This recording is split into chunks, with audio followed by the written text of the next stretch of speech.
really want to start. So, all of us walking around who don't have diabetes, we get insulin released every hour, which is our basal or background insulin. I call that the insulin just to do life.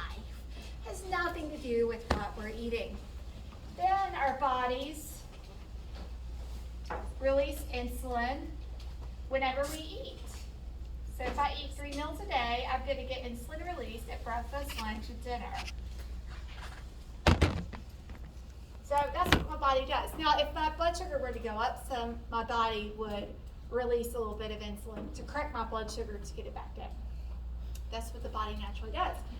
However, with type 1 diabetes, I always like to tell folks this, is it has nothing to do with whether they use insulin or not. It's the pathology itself. So the pathology is there's been something, whether it's a genetic mutation, a serious virus, that's attacked the pancreas, that's caused the body to start producing antibodies against the pancreas, against the beta cells, so it can't produce insulin.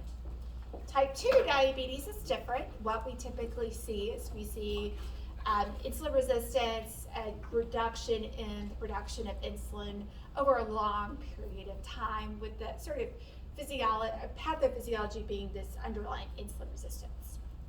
So with type 1, what we typically do is kind of like when people get married, there's a honeymoon phase. Everything's bliss and wonderful, and then you get to the point where you're like, realize, okay, rubber meets the road. Relationships are hard. You got to learn to work through it. So when a person is in the honeymoon phase with type 1 diabetes, they don't need as much insulin because their body is still producing some. However, once they're past that with type 1, they've got to have both bolus and basal insulin for their body to survive, okay? And something else I always like to say is you can't look at the size of a person and know if they have a type 1 or type 2. I could be skinny with type 1, I could be skinny with type 2. I could be large with type 1, I could be large with type 2. Body size you can't determine by that and that alone. So, oftentimes what we will do, the general rule of thumb for type 1 diabetes is 50% basal, 50% bolus. Now, when I say bolus, what I'm typically, when I think about that, our basal could be NPH, which is intermediate acting, which it only works for 12 hours, so you have to give it twice a day. Or it could be our long acting or ultra long acting, which is typically dosed once a day. There is an exception that quite often a long acting is Levemir or insulin detamir. It's typically dosed twice a day. We see it dosed twice a day. So 50% of the total daily dose is going to be background or basal insulin. The other 50% is going to be bolus for type 1. Now, when we think about that, there's a couple of different ways to do it. We could do, like, calculate a fixed dose before meals plus a correction dose. And the correction dose is just designed if the glucose is above 150 typically. That's like the general rule of thumb. So you're going to give a fixed dose for the amount of carbs that they're eating, plus a correction dose to get the blood sugar back down to a healthy range if it's above 150. The other way of doing that, another way, and this is what I typically do with type 1 diabetes, is I will calculate a carb ratio and an insulin sensitivity factor. What does that mean? And the insulin sensitivity factor really does tie into this up here. So all that means is I'm going to really customize for that person with type 1. And it's actually on the worksheet I gave you guys how you calculate these two But basically, I'm going to calculate a carb ratio. So what that's going to tell me is how many grams of carbs will 1 unit of insulin cover. So that tells the person with diabetes, with type 1 diabetes, well, how much do I really need, okay? It's based on what my carb ratio is. The other thing is with insulin sensitivity factor. For that, what that's telling me is how much will 1 unit of insulin lower my blood sugar? Okay, so for a person with type 1, oftentimes they still have really good sensitivity to insulin. So what that means is for a person with type 1, their sensitivity may mean 1 unit of insulin will lower their blood sugar by 80. Versus somebody else who's got a lot of insulin resistance, 1 unit of insulin may only lower their blood sugar by 10. So when you're calculating the total daily dose before you do the 50-50, like I see it's a range of like 0.5 to 1 unit. Like how do you determine whether you go on the high or low end? All right, that's a great one. So the honeymoon phase, with that one it's less. So honeymoon phase, That's a big fly. and this is type 1 still, it's 0.2 to 0.6 units per kilogram per day. Now that's giving you your total daily dose. That non-honeymoon phase for type 1 is going to be 0.5 to 1 units per kilogram per day. Now, this is what I say. The less body surface area you have to cover, you go on the lower end. Okay? So not to pick on you, Sarah, but if you had type 1 and you were in the honeymoon phase, I would probably do 0.2. Versus, and then if we were past the honeymoon phase, I'd probably do 0.5. Now, hey Zero, I'm gonna pick on you. I probably would do maybe a 0.8 or closer to a 0.6. So again, the more body surface area there is to cover, taller, you got a 6'5", 300-pound guy. I'm not saying that's you. I know. I am just so you're going to go higher. But if I have a petite female, or maybe she's 5'9", but she's 130 pounds, I'm going to do less. Okay. Now, a big key: make sure you remember how to convert from pounds to kilograms. So if I give you the weight in pounds, how would you get kilograms? Good. Divide by 2.2. So you have to automatically convert that from pounds to kilograms. So once I do that and I get my total daily dose, then I know 50% of that is going to be this here. Now, on the sheet I talk about for type 1, for calculating once you have your total daily dose, for calculating the carbohydrate ratio and sensitivity factor, you take your daily dose and you divide it by the numbers on the sheet. So that's how you get that. Now, this is one question I get a lot. I'm going to flip this over now. Take a picture, Ari. You got it?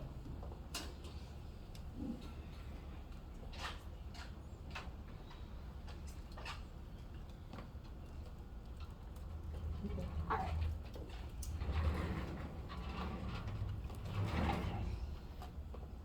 And this is insulin pumps. So what insulin pumps do, when you have an insulin pump, what you're doing is you're taking, actually I wanted to go over one other thing with type 1. Let me get out of here. When you see MDI, that is just multiple daily injections of insulin. That's what that is, MDI. So if a person type 1 diabetes and it says MDI, it just simply means they're on multiple daily injections of insulin. So, and on the handout, I go into some of the different ways you can actually do that with type 1. The preferred way is basically to do an injection before breakfast, lunch, and dinner. So I like to use a carb ratio with the insulin sensitivity factor because what I'm going to do is I'm going to cover the carbs, but I'm also going to correct the blood sugar. So I'll do that, and then I'll do a basal insulin.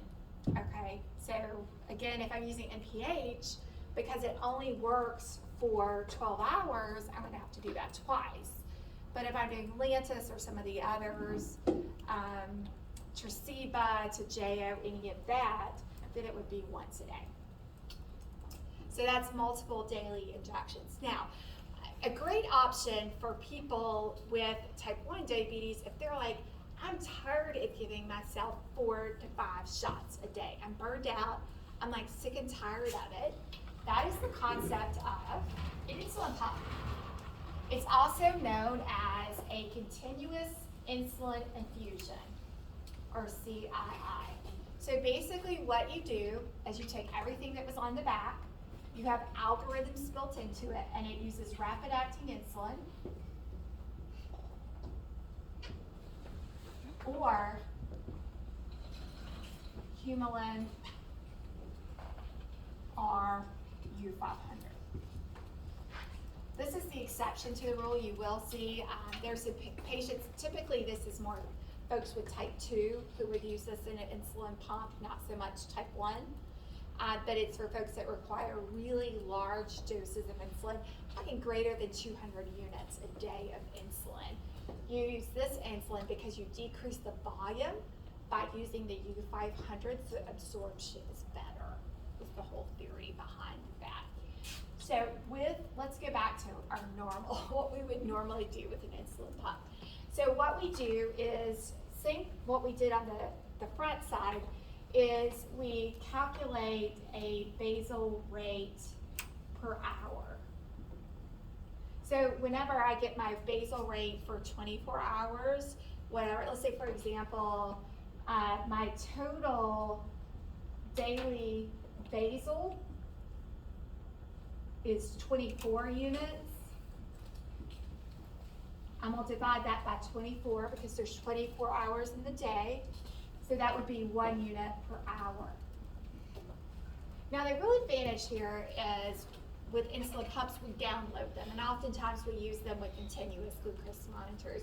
So what we can do is program different basal rates for different times of day. So maybe my basal rate is going to be higher during the day, and at night it's going to drop down. I'm not going to need as much. So the insulin pumps allow us to customize what the basal rate is. Now next, with our, to cover the bolus, what we put in is I'll put in the carb ratio, I'll put in the insulin sensitivity factor, and I calculate all of this. And then also I do the active insulin time. So I'll calculate it like we talked about, but I'll program that into the pump. And what's cool is now a lot of the pumps, pretty much most all of them, have what they call a closed loop system. So there's an algorithm using AI that's actually built into the pump that the pump will self-adjust itself based on the algorithm, and it will adjust the basal to keep a person in range, which is 70 to 180. Pretty cool stuff, isn't it? All right.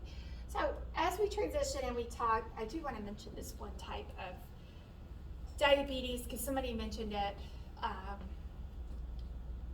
last hour, and that is, you will hear the nickname type 1.5.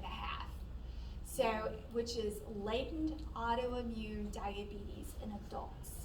So you have characteristics of type 2, so you have the insulin resistance, but you also have the immune part. So the person could have insulin autoantibodies, things like that.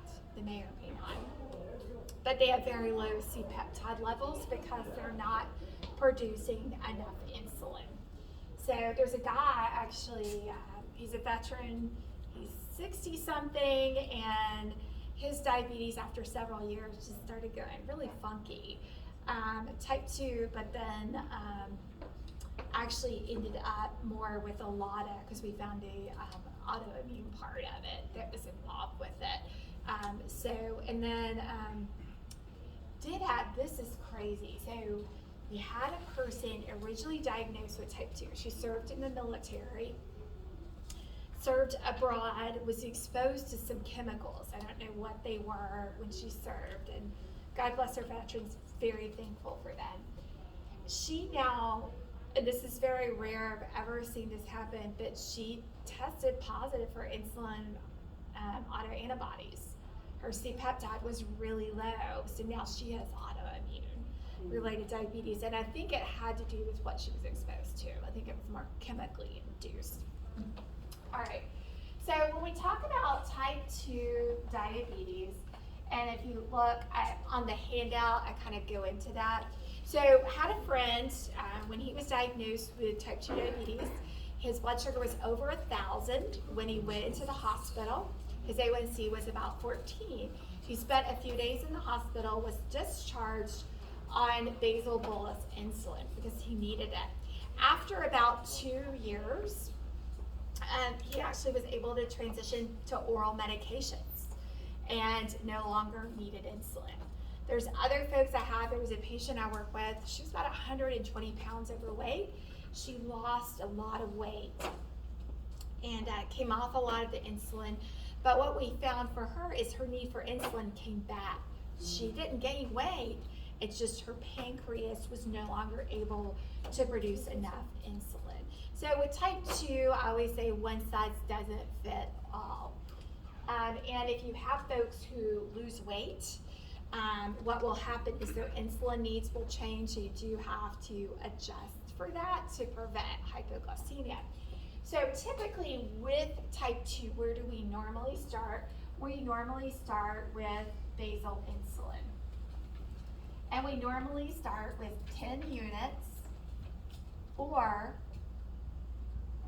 0.1 to 0.2 units per kilogram per day. That's normally where we start. Now it could be, also it could be like an NPH at that time would be a place to start if a person couldn't, for cost reasons, could not get Lantus or Levemir. So this is where we normally start, 10 units or 0.1 to 0.2.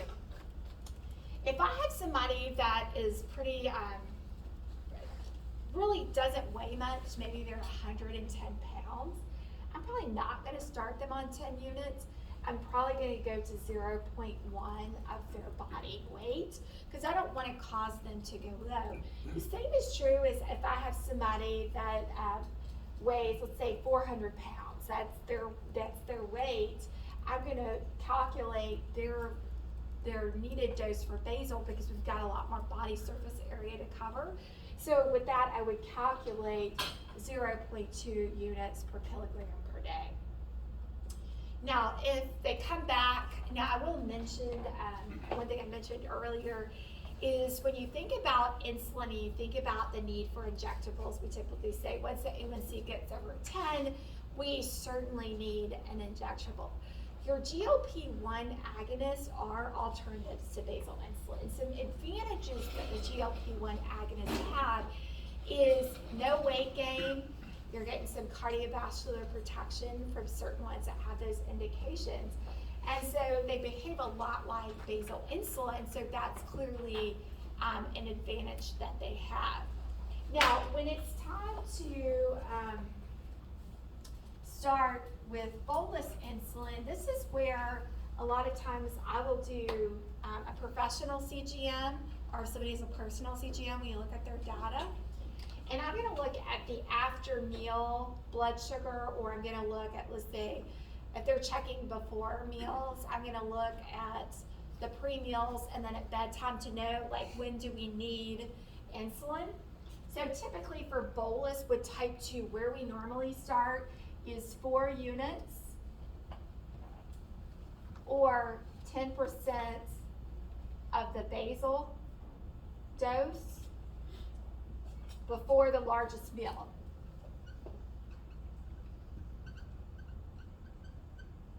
That's typically where we're going to start. Now, if they're running 300 before every meal, then I'm probably gonna go ahead and do 4 units of bolus before every meal. I mean, if they're running that high, okay?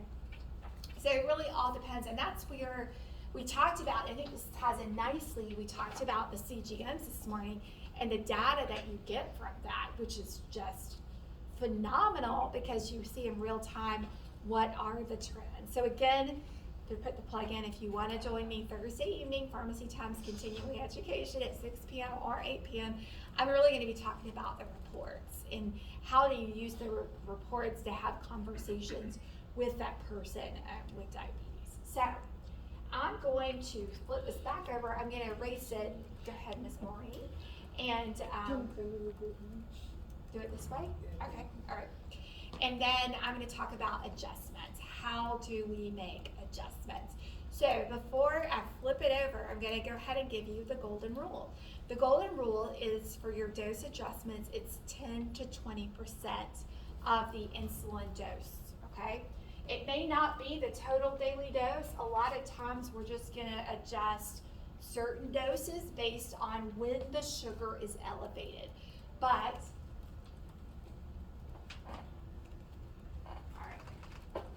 so,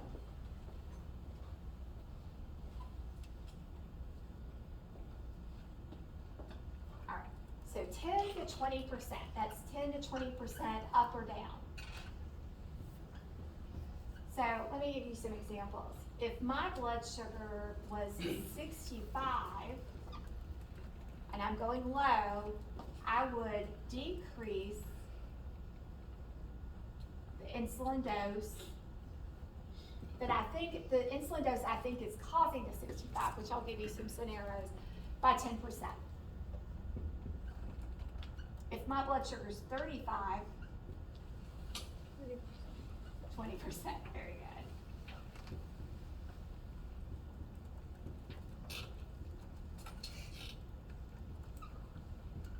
All right, let's go the opposite way. Let's say my blood sugar is 200.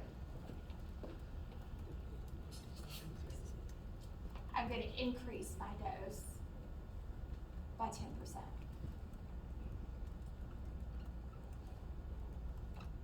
Let's say my blood sugar is 350. Let me tell you a magical secret with this one. Ask the person what they were eating and drinking. So I learned the hard way that sometimes folks think, they'll go, oh, well, I'm not going to drink sweet tea. I'm not going to do regular soda. I know I should do that, but bless you. But there's nothing wrong with Gatorade or lemonade, right? Doesn't have caffeine. It's full of sugar. So always assess the beverage and the food intake. Because I always tell people, what you eat and drink is a form of medication to our bodies. It is. All right, so if my blood sugar is 350, I'm going to decrease the insulin dose. Increase. Thank you. Increase, yeah, by 20%. All right, so let's do an example, okay? Everybody got this? Can I erase it? No. Okay, Ms. Morgan, go ahead and take a picture. I'm gonna call you picture lady. You got it? Yeah, it's because you're writing with green. If it was black, then you would have been writing. Oh, Yeah.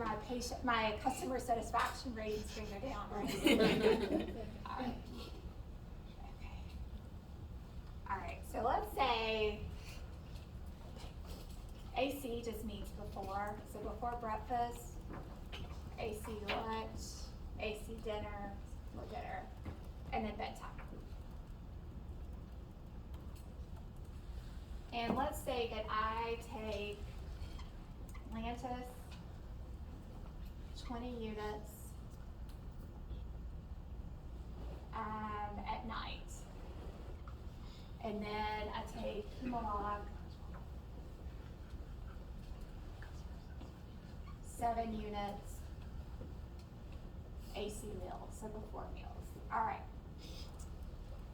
So, always think, so one key here is always ask folks what time they go to bed and when they get up and their eating habits. Because if they go to bed, suppose they go to bed at 11, they get up at 3 a.m. to have a snack and then go back to bed, that 3 a.m. snack is going to impact it. Also, if they work third shift at a local plant or at the hospital, and they're working 11 p.m. to 7 a.m., your fasting is going to look different, okay?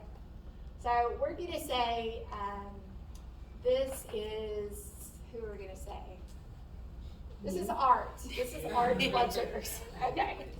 All right, so, and then remember our goal,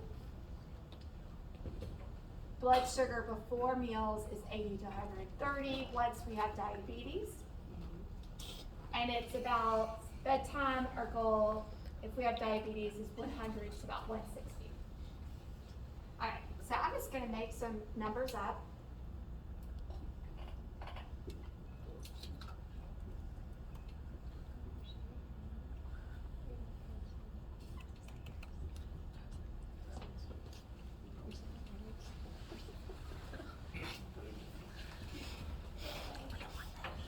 Too happy. Finally. Too little, too late, Brooke. Yeah, I'll share it in the group.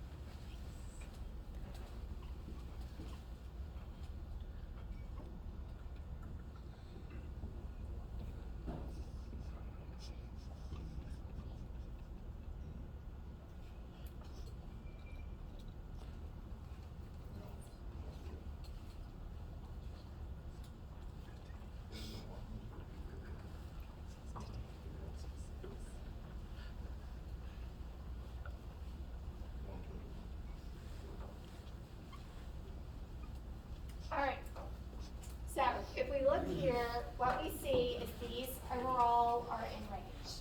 Everybody agree? These are elevated. Would you not agree? Yeah. Okay. All right. So one thing, and I did this intentionally, is you see the blood sugar here is starting to improve a little bit. So it's starting to come down a little bit as we got to here. These are all within range except for this one, and that's just a little bit elevated, nothing to be concerned about. These are all significant. Would you not agree? Yes. So we need the adjustment to address the bedtime. We want to prevent that. So if we want to prevent the elevation here, we have to adjust it here. So we adjust the insulin dose before dinner to get the blood sugar down at bedtime.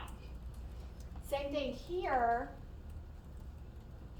To get my before lunch blood sugar down, I adjust my dose before breakfast. Does that make sense? Okay. So,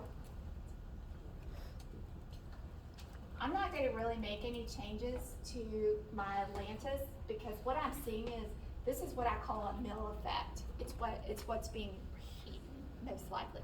So first I'm going to address and go, what are we having for breakfast? What are we having for dinner? That's the first thing. Then I'll talk about adjustments. So I'm going to, what am I going to continue? I'm going to continue my Lantus as is. The adjustments I'm going to make to Humalog, I'm going to adjust my before breakfast because I want to have a positive impact here, okay? This one, because I'm starting to see some improvement here, I'm going to be a little bit conservative, and I'm only going to increase it by 10%, which is really about, it's about 1 unit. So I'm going to change my Humalog before breakfast to 8 units. And then here, I'm going to keep it the same before lunch, because before dinner's fine.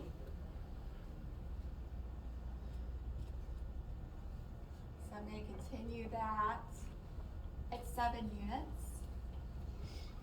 And then at bedtime though, I've got to adjust before dinner to get this down. These are pretty significant, okay? We're running in the 300s. So because we're running higher, I'm going to do an increase of 20% here. So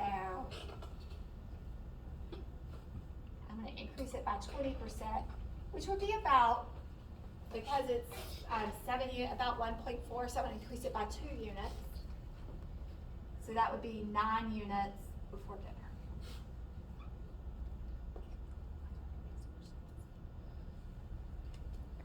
that make sense? So we're adjusting the before breakfast and the before dinner, but we're keeping the before lunch and the bedtime the same. Right. Yep. And that's because our before dinner is looking good, Yep. so we leave before lunch alone.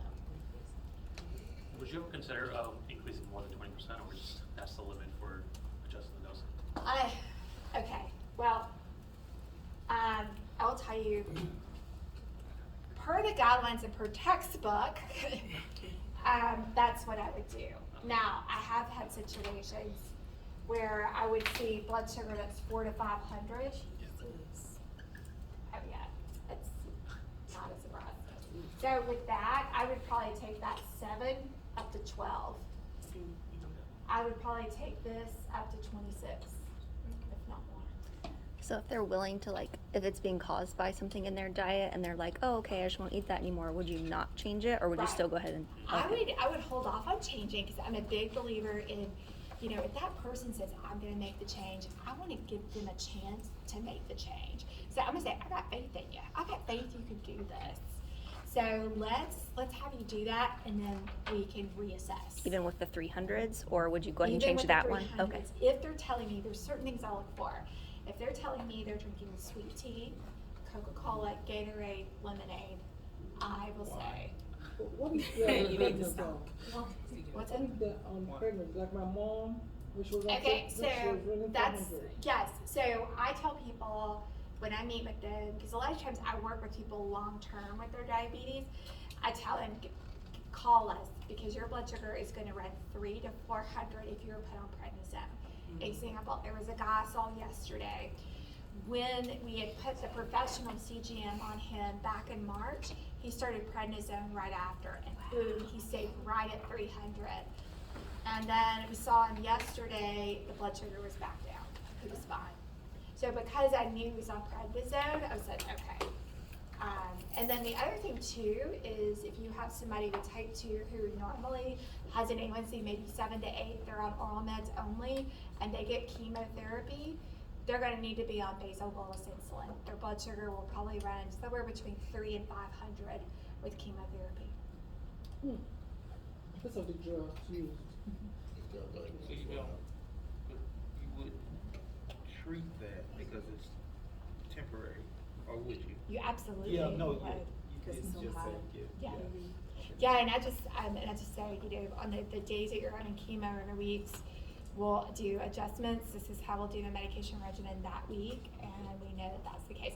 So I think it's, if we can remove the stigma from like, oh my God, your sugar's high, or you suck as a diabetic.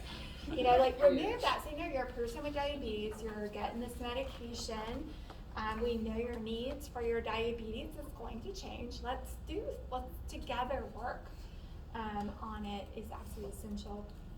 And two, if you have patients that come to the pharmacy, friends and family that need insulin, that are like, I don't have any insulin, Novo Nordisk has a once in a lifetime program called Novo Immediate Supply. They can go online, put their information in, print out a card, and they get a 1 month supply at no charge. Oh,